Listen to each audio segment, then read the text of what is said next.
everyone, and welcome to another episode of The Lifting. Today's episode is being recorded on 8/17/25. We are here with Eli Miller and Randy Kramer again, and this is going to be a conversation about his SSP experiences, or at least a few of them. But before we get into this, I now open the circle to true benevolence with no conflicting agendas. So, Joanna? Yeah. We're all one, and when one is harmed, all are harmed. When one is helped, all are helped. Therefore, in the name of who I am, and I am one with all there is, that only the highest good be done.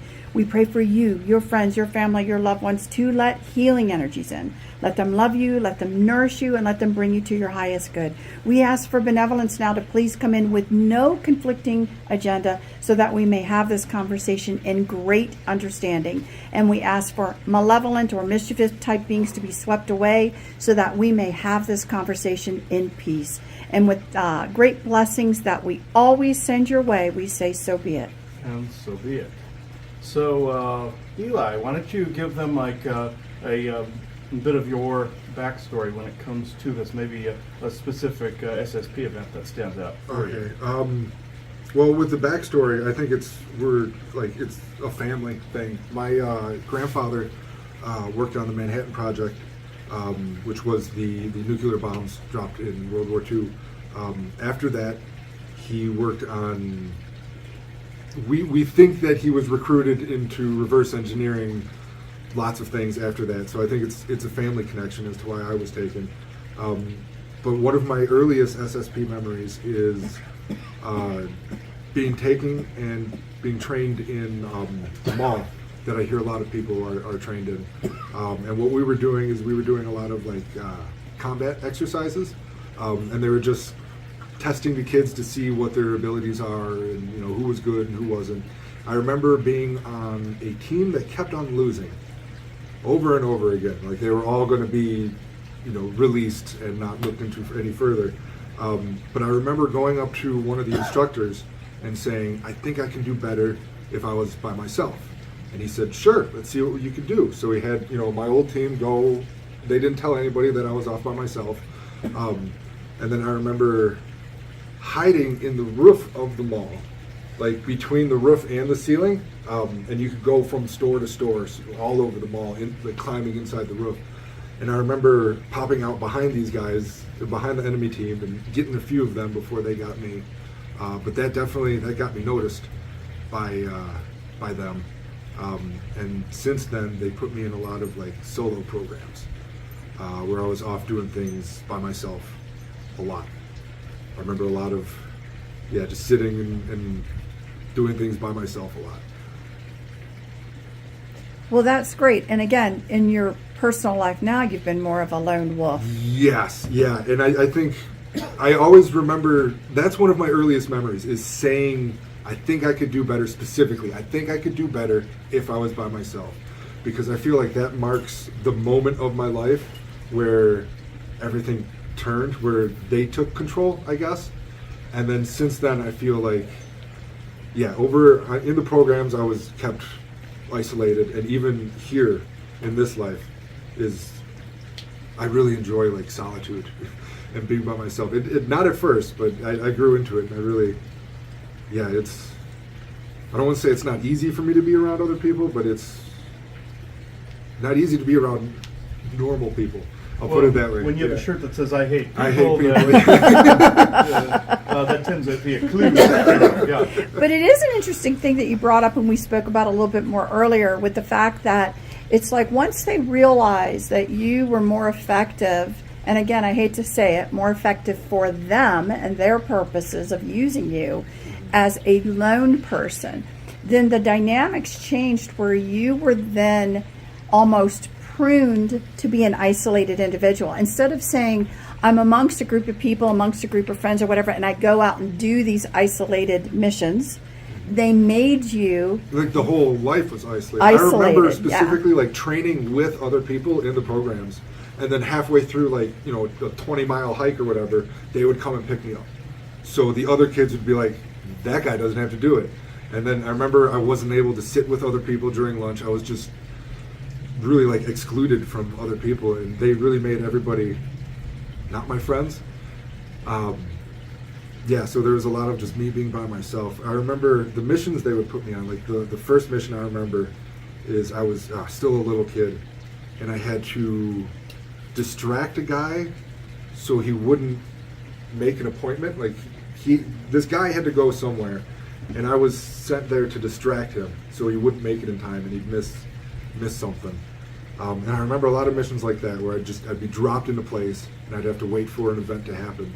But I'd be sitting there, by myself for days, weeks, months, waiting for this to happen. I just remember a lot of solitude. Mm-hmm.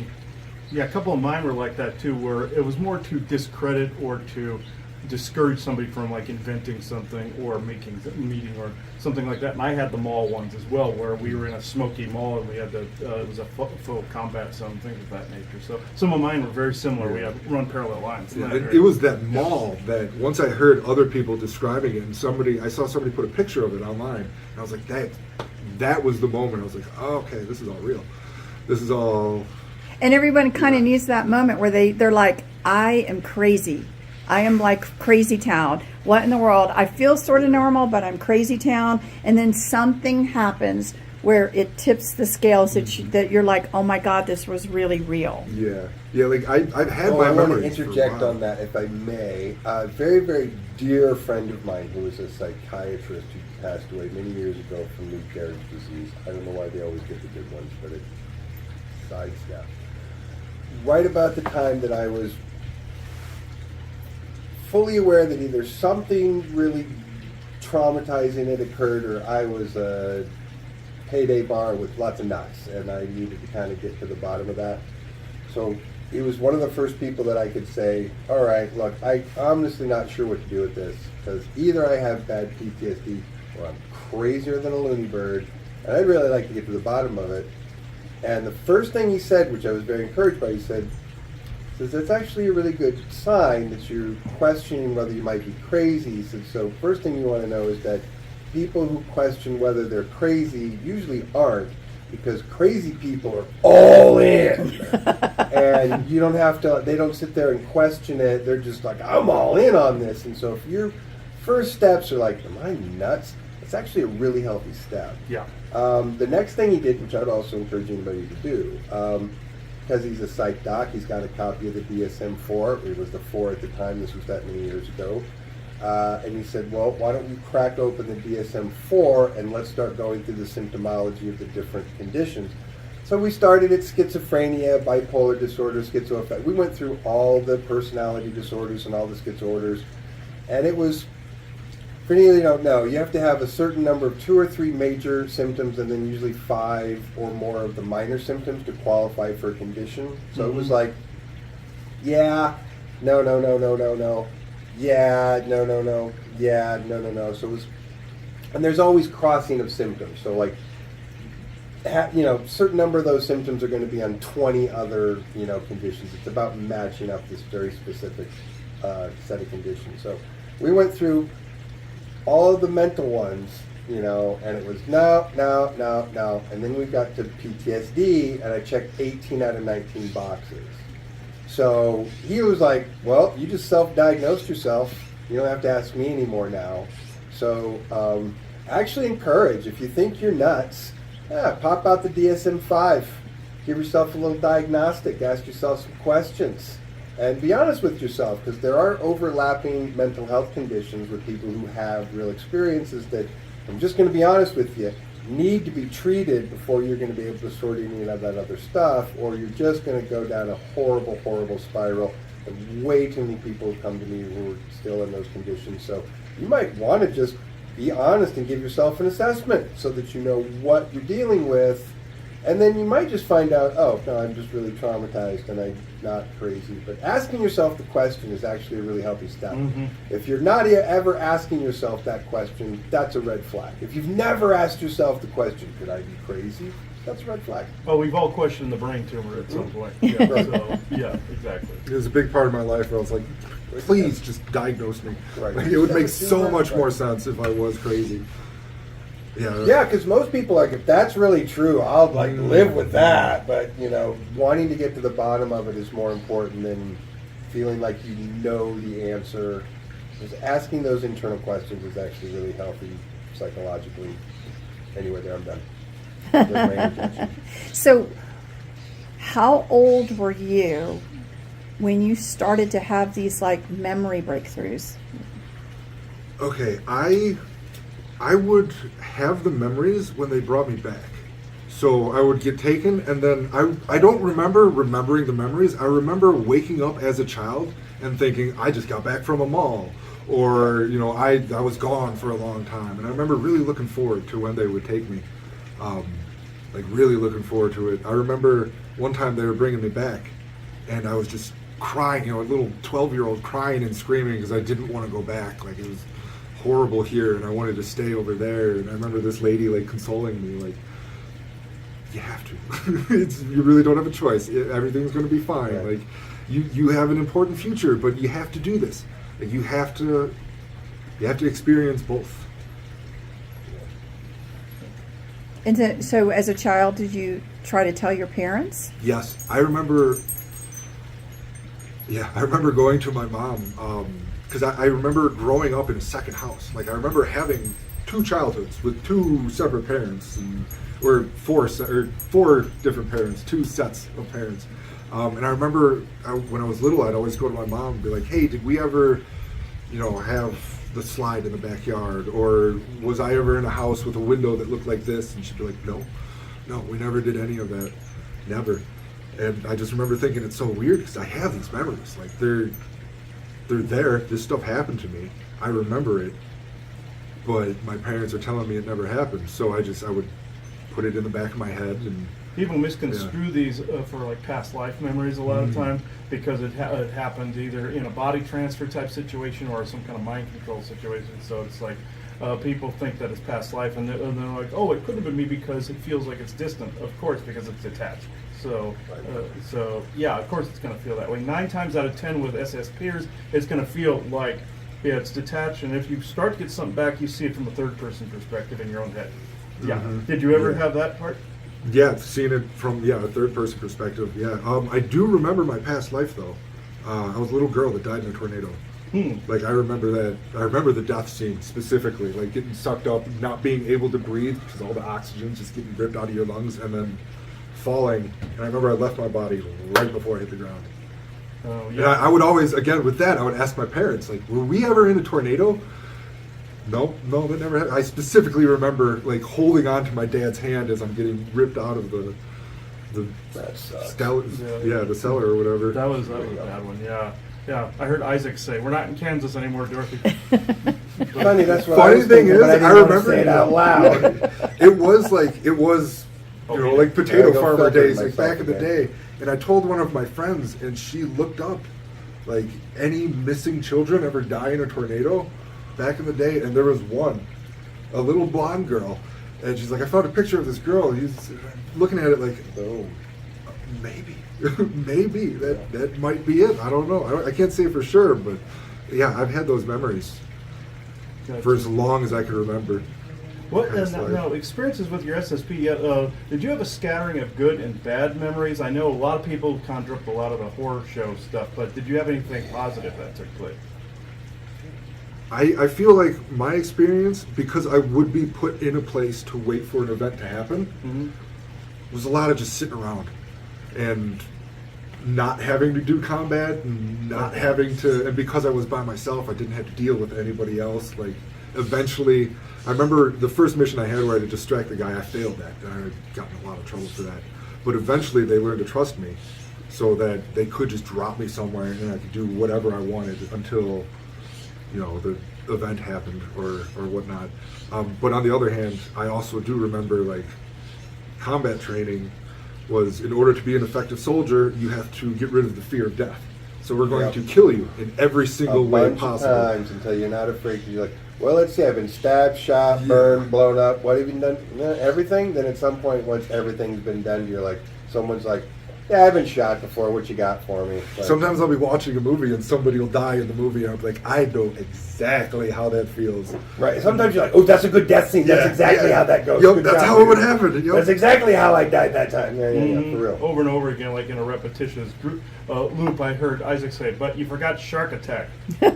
No, I was eaten. Eaten was one of them. Oh. I specifically remember being eaten Oh. multiple times. Yeah, Oh, God. Man. like taking chunks off Sure. and the whole thing. That's Yeah, rough. oh, Yeah, that one's probably the roughest one. Yeah. So we were talking about it. What do you think of the movie Mickey 17 then? Oh, yeah, that was. Watching it was eerie because it was like, yeah, this is very familiar, very familiar. Yeah, it's going to both trigger people's memories, and then it's also kind of mocks them a little bit because of the comedic aspect. So it's a little of both, but the majority of it will start to trigger, even though it was meant to make fun of. In some areas, it'll trigger the Yeah, like- things that it's supposed to. Yeah, I watch a lot of sci-fi movies, and there's lots of stuff in there where I would just be like, that's the thing, it triggers a memory. I was watching, was it Pandorum, I think, and there's a scene where one of the dudes has to climb from one part of the ship to the other through like a tiny little passage in order to specifically restart life support. Mm-hmm. And I remember thinking, I did that. That was me. That's my You were that story guy, yeah. of crawling through a tiny little like vent, like John McClane, crawling through a vent to specifically restart the life support. What led up to the ship being in that bad condition to begin with? I don't know. All I remember is I'm extremely claustrophobic because of that. Okay. Like every time I'm in a tight space, I think of that moment. Mhm. Like That's how you why, know yeah. some of these memories have come back, see, because you get the emotion first and you get the fear surrounded, like yours with claustrophobia. Mine was of the workforce, because part of the time they threw me into a factory situation where I was behind real workers, but I was a child worker in one of them. So I was forced into a workspace, so when I came back out of it, I was in complete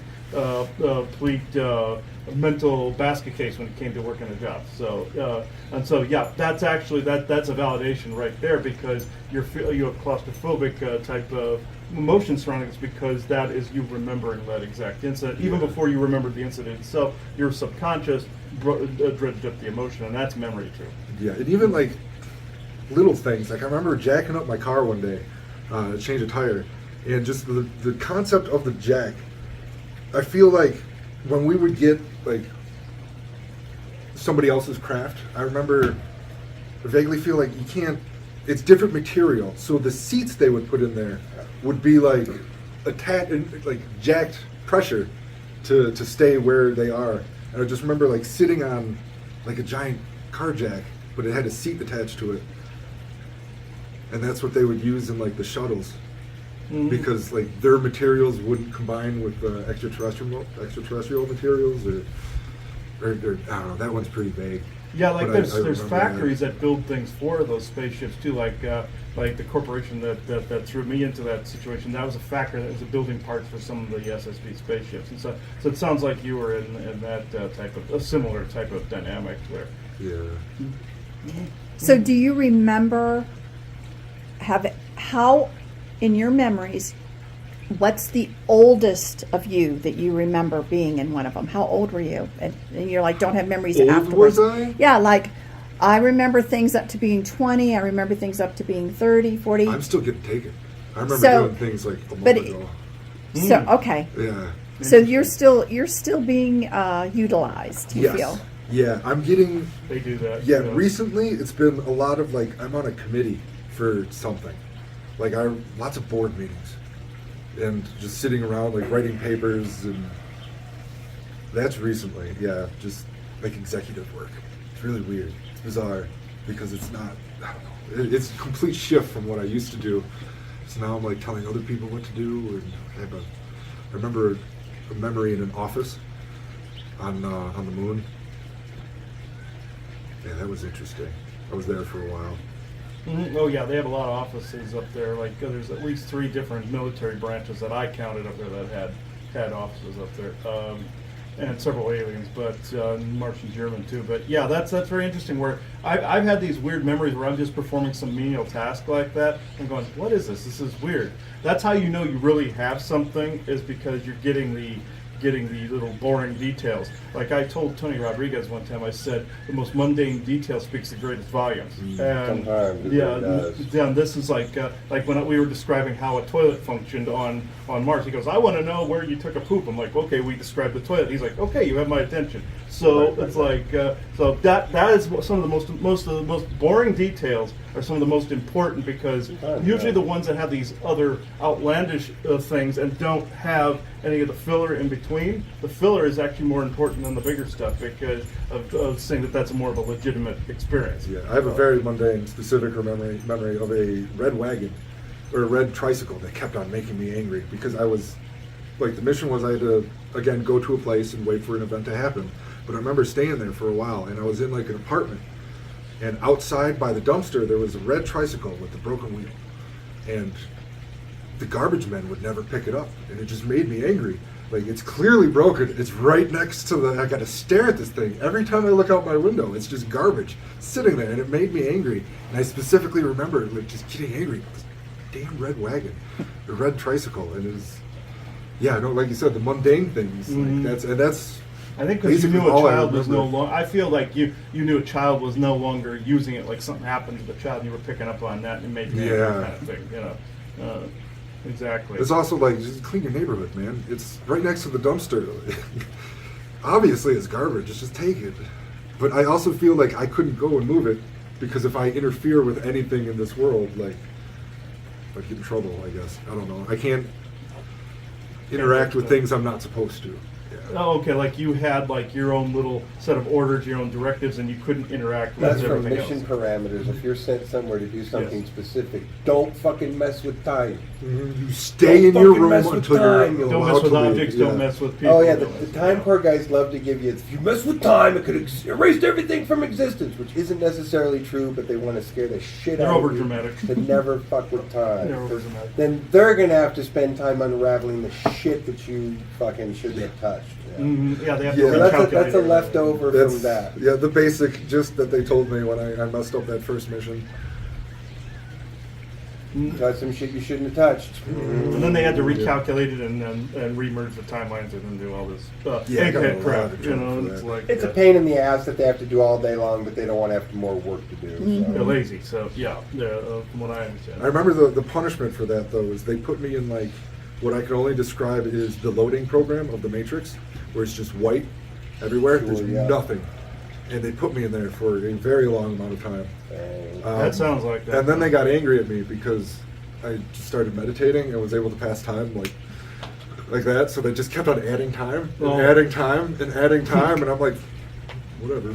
Most people would find that torturous, but you found a way through it. So Yes. that, I find Yeah, that they when got really angry that I turned it against them.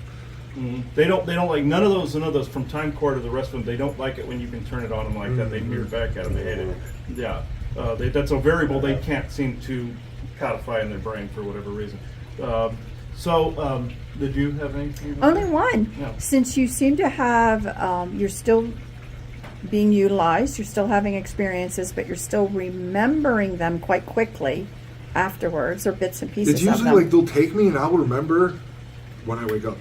Right. Like, but it's not specific things. It's just like vague little pieces. bits Yeah. and pieces. So my curiosity question is, do you have any memories of anyone ever talking to you about that your mind's not staying white?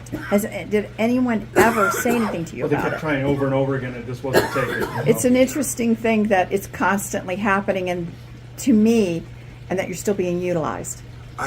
What I get out of it is it's supposed to be happening. Everything that's ever happened to me has happened for a reason, good and the bad. But yeah, I feel like it's So you're part not of being something. punished or chastised for Yeah. that. Because they know you're Also- in command of it. Yeah. I'm extremely like isolated from everybody. I don't talk to people like this is so I'm not like out there sharing my well obviously I'm doing it this time, but like I won't I'm not disrupting anything. So yeah, I feel like they let me keep them. And so, again, there is a reason why now you are, and you're around people, of course, that have the same experiences. So, what are you hoping, besides being able to just give your testimony of things that happened to you? What is it that you are seeking from having this conversation right now? it just feels good having this conversation. Like people in my life, like they don't understand this. I can't talk about this to anybody. I tried like vaguely discussing UFOs with my parents, and like it's nothing. It just feels good talking about it, getting it all off my shoulders, and sharing my story in case anybody has something similar. They could hopefully it'll help them understand what they're going through. Right. Exactly. Yeah, there needs to be more focus groups like this. I have a feeling in time there's going to be, but no pun intended. But yeah, having to deal with all like time horror, having to doing resets and all this other crap. It's important to find and locate others that have gone through this. Now, it doesn't mean that you kind of constantly regurgitate something and not find a solution to it either. That's where we're at with this. You're finding the solution by actually telling it. So this actually it matched both sides. This is how we feel. But did you have anything else? No, you want to bring someone in? Yeah. Isaac's been chomping into the bit. He keeps calling you Time Boy for some reason. Time boy. Mm. I do have lots of like alternate reality memories. Mm-hmm. Like the first mission I did, I failed it because I saw a video game store and I went in there, and the one thing I remember is Mario was green. I was like, no, that's Luigi. Mm-hmm. And, like I remember like trying to talk to the guy, like, no, this is Luigi. He goes, no, what are you talking about? This is Mario. Mm-hmm. And just little things like that. Little things that are off like that, Mhm. yeah. Exactly like their little planning, they didn't count for every tiny detail. And you think that's a biggie right there. You think they would have gotten that, but with Mario being red, you know. But, okay, Isaac said they were red-green colorblind that day.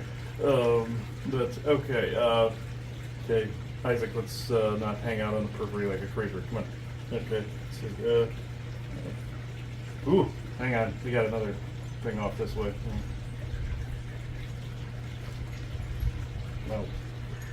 No.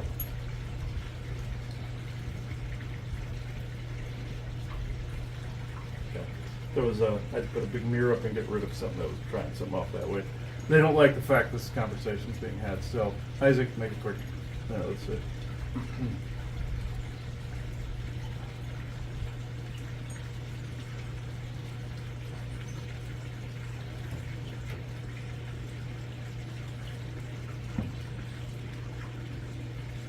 Yes, I called you Time Boy because of the fact that you were in multiple simulations, you see, to account for multiple variations of multiple scenarios that you could possibly run into in the field, using, similar to the holodeck on Star Trek. It had a lot more meat to it than that, other than just photonics, but some of the battle scenarios were of course real, the mall scenarios, all of these things, and seeing the red tricycle, Randy was correct in that way because of the fact that you weren't supposed to change little things. Like people think that even a little thing doesn't matter, like kicking a rock or moving a garbage can or you throwing away the red tricycle, things of this nature. And yes, a child was abducted from that scenario, and the parents had just thrown it out, you see. So you were upset over the fact that somebody else had been taken into the core. This was one of those scenarios. Oh, you weren't supposed to touch it, but it was a look but don't touch. We will leave it here as long as possible because we don't want to move any little thing. Because, it creates a timeline schism like in The Flash where he moves one can of beans or something or tomatoes and it creates a timeline schism. That kind of thing. It's not always that fragile, but at any rate, they could easily fix it. They're just stupid and lazy. I'm just saying this because I don't care what they think. But in this scenario, the conversation's about you. In this, the reason I say Time Boy is you were put into some of these scenarios at first as a crash test dummy, where they wanted to test the scenario. Like him, they were testing suits of armor, different craft, thinking, okay, we're just going to plow him into the side of a mountain or plow him into the ocean and see what happens. We can revive him, kind of like a Mickey 17 type of scenario. His head comes off, we'll put it back on, that kind of thing. With your scenario, it was more like, okay, we're going to script this, we're going to see how he does here, if he elects not to touch this or to touch this, kind of like a whole Shazam scenario where you're not supposed to touch the evil orbs, things of that nature. But in this scenario, in this scenario, you were run through the ringer of hell pretty much. And in the scenarios where you wanted to be on your own and they approved it, it is because they knew you were going to come to them with that proposal. Some of them may not have known. The people that you nailed inside the mall definitely didn't know. But some of the higher muckety-muck grand poobahs of the hierarchy knew that eventually they were going to have you be alone, and they also made it so that if you tried, how do I put this? Not necessarily backing out, or if you thought your time was done, they were going to throw you back in, going, "Oh, okay, all right. This guy eventually becomes this in down the time stream. We will figure how to mold him into that down the time stream by running him through simulation after simulation after simulation." And eventually, you not knowing this, would eventually form the synapses and the parts in the gray matter of the brain, decoding and encoding scenarios as they were real, do you see? So, in this scenario, a lot of it was, all of it was real, but in retrospect, but they still did simulations. Time Core had their fangs into you for just a little while. I say little while, but that's more of a temporal joke. It actually doesn't matter there. But in their headquarters, it's like the TVA headquarters, and Loki, it's basically outside of all of that. So, so basically saying you're there for a little while, meaning you were there for probably hundreds of years. I joke a little bit because that's how it was in the joke. But it was an extended period. But do you have questions for myself?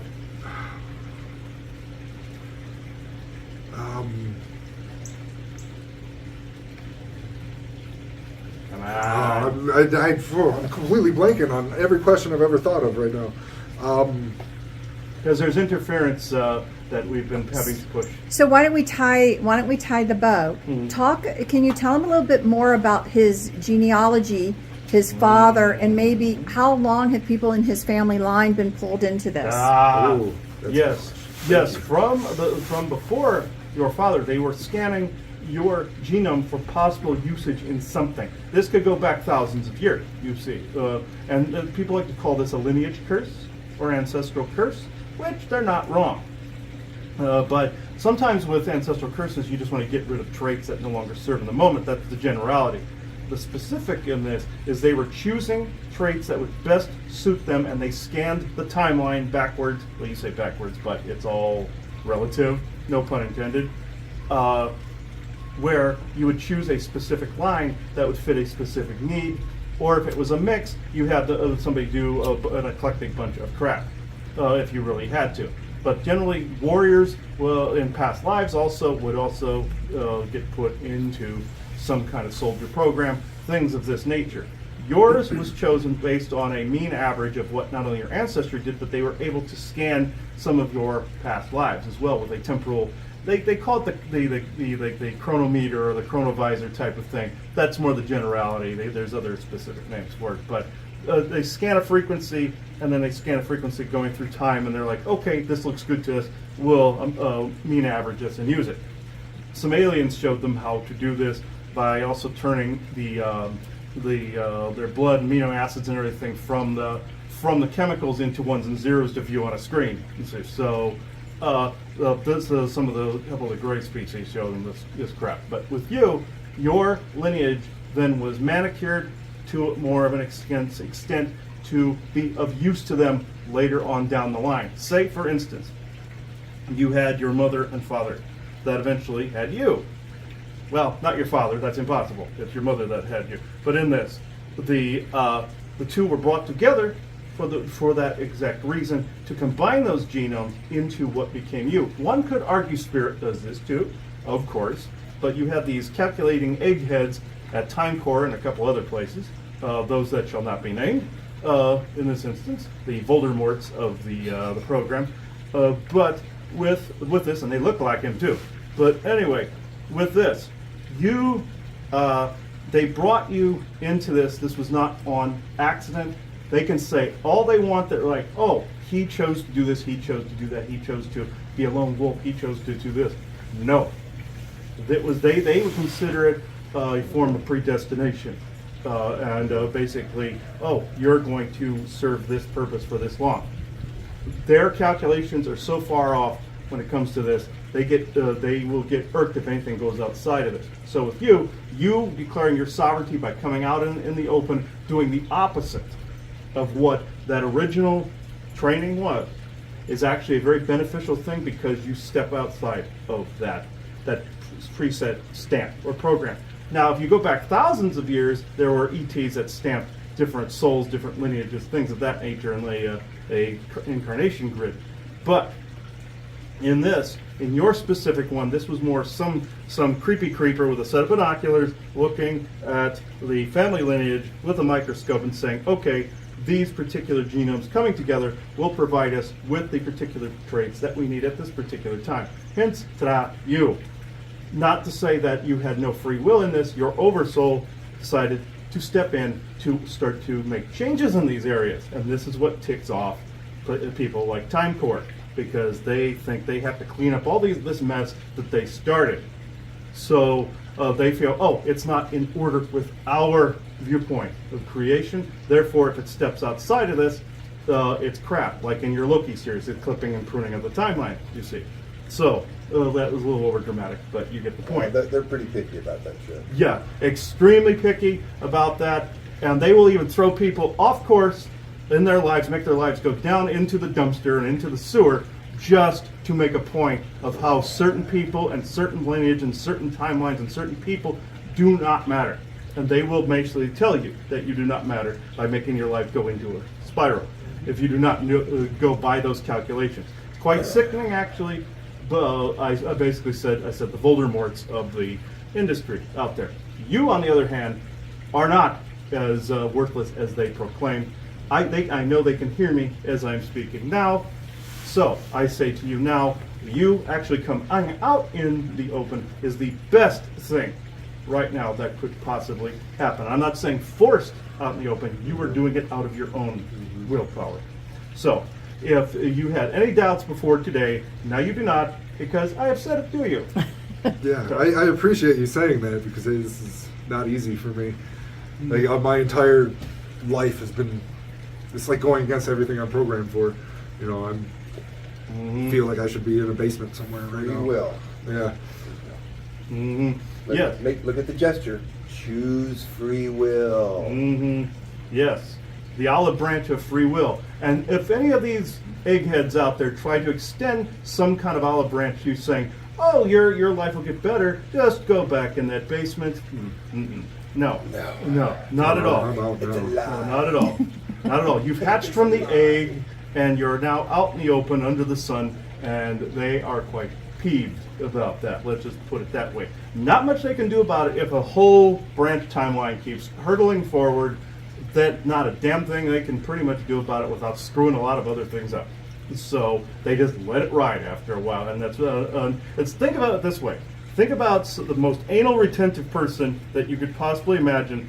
That say if even a book is crooked on a bookshelf, they will complain till the cows come home that book is not straight. Will they straighten it? No.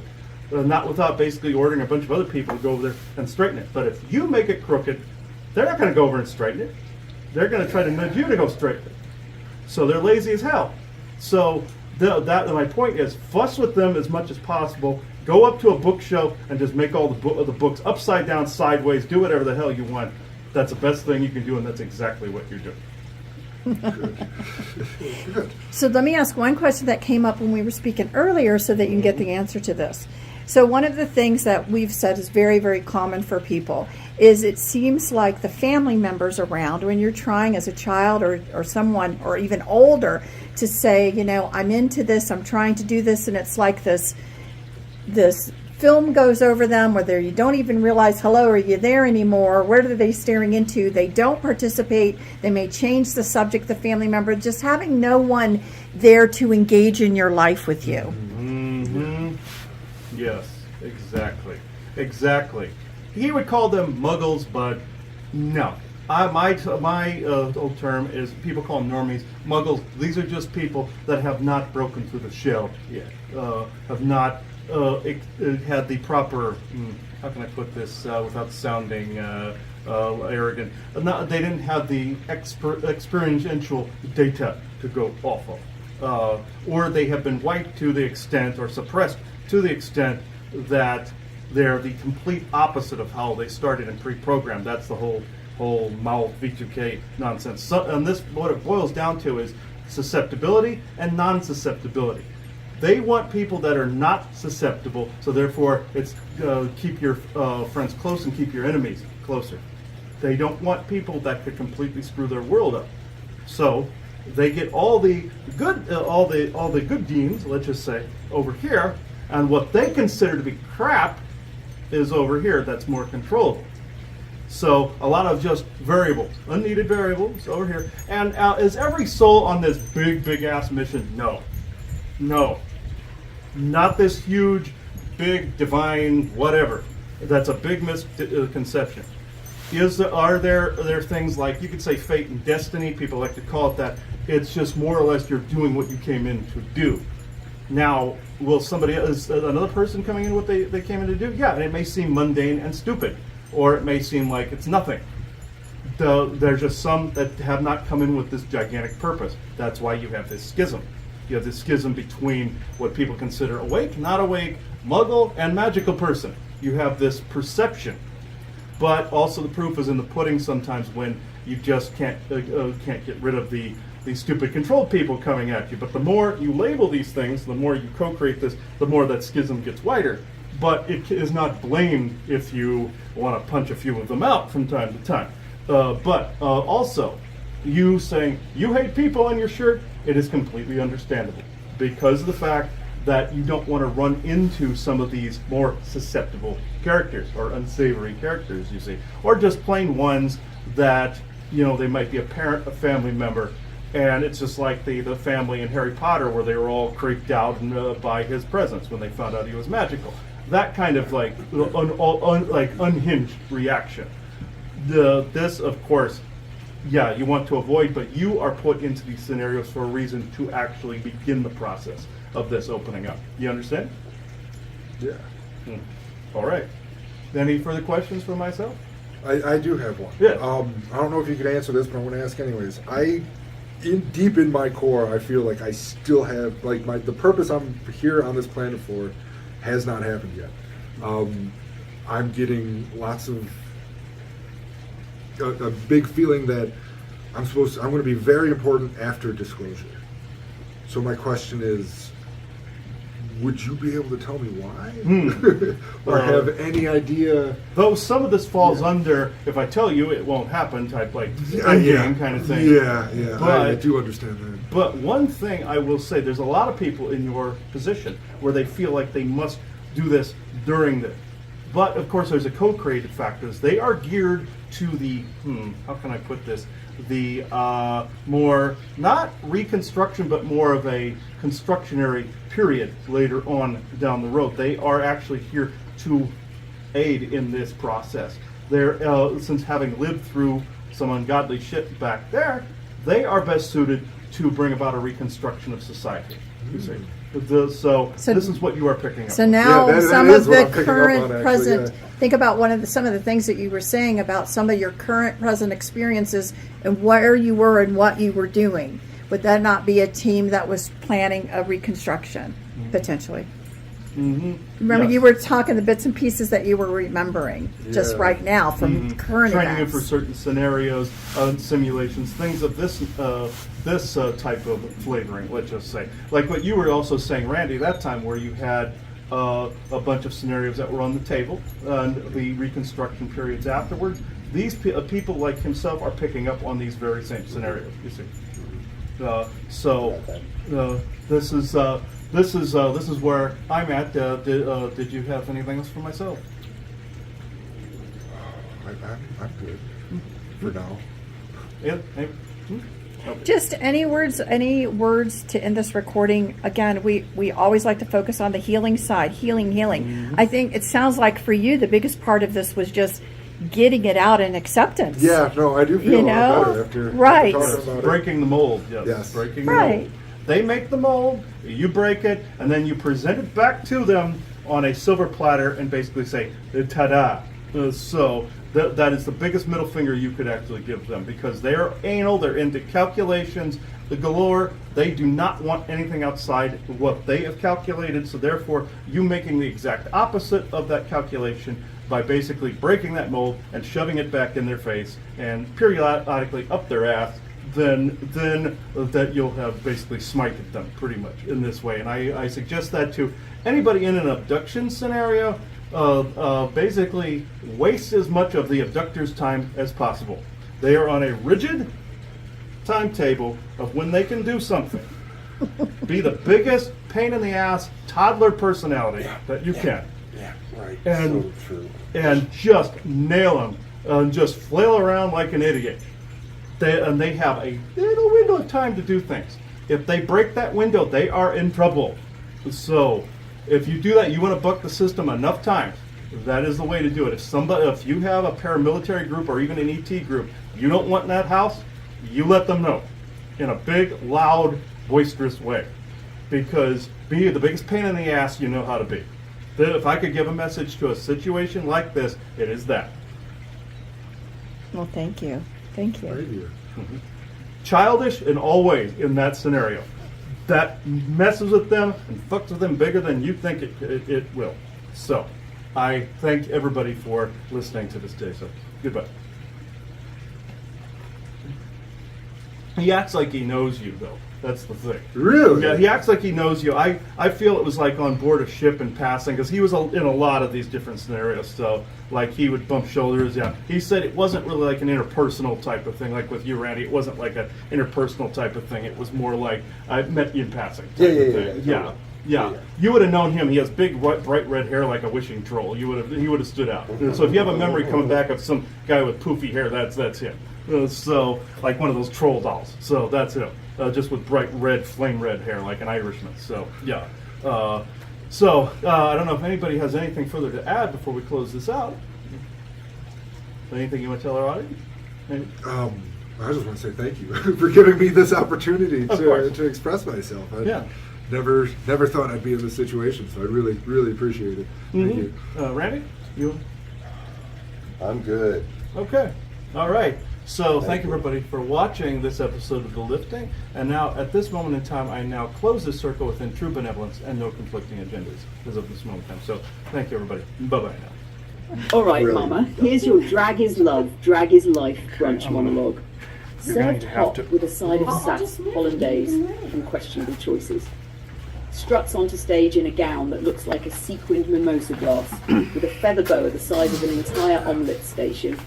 Ladies, gentlemen, and all my hungover disciples of the avocado cult, welcome to brunch, the only meal where it's socially acceptable to black out in broad daylight while pretending to eat pancakes. Brunch isn't food, darling. Brunch is theatre. Brunch is a full contact sport played exclusively by gays in mesh tank tops, girls in floppy hats, and that one straight couple fighting about Zillow listings. Let's be honest, brunch is just breakfast with commitment issues. Breakfast shows up at 8 a.m. sharp, reliable, bacon sizzling, coffee brewing. Lunch, she's solid, respectable. Sandwich in hand, knows her worth. But brunch is that messy queen who rolls in at 1 p.m. like, sorry babe, traffic was hell, let's order bottomless mimosas until I forget my middle name. And baby, let's talk about mimosas. Mimosas are just orange juice in witness protection. Like, don't mind me, I'm healthy, I have vitamins. Meanwhile, your liver is screaming, bitch, it's 10:45. And then there's the food, hollandaise sauce. Who came up with that?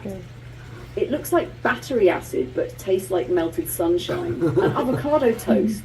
Darling, it's not food, it's an MLM. You pay $19 for it, and suddenly you're trying to get all your friends to brunch too. Like, no, seriously, Brenda, if you sign up 3 more people, we all get bottomless refills.